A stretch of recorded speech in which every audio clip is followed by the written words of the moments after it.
గాలిపటం, మూలాల్ని మలిచిన మనిషి ఇద్దరు ఒకటే. దారి తెన్ను లేకుండా ఎటు వెళ్తారో తెలియదు. సో మనకంటూ మన సంస్కృతి కానీ, మన భాష కానీ, మన యాస కానీ, లేదా మన ఎదుగుదలకు తోడ్పాటు పడిన వాళ్ళని కానీ ఎప్పుడు వాళ్ళకు కృతజ్ఞత భావం ఉండాలి. వాళ్ళని మనం గుర్తుంచుకోవాలి.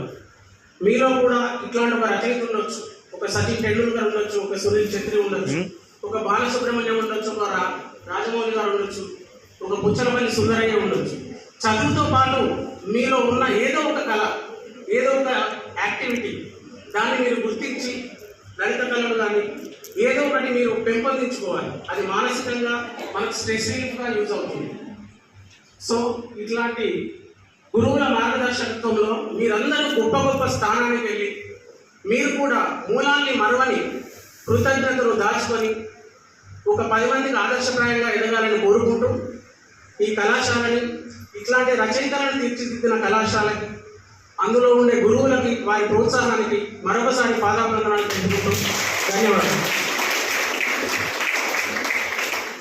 Thank you so much Ravi గారు.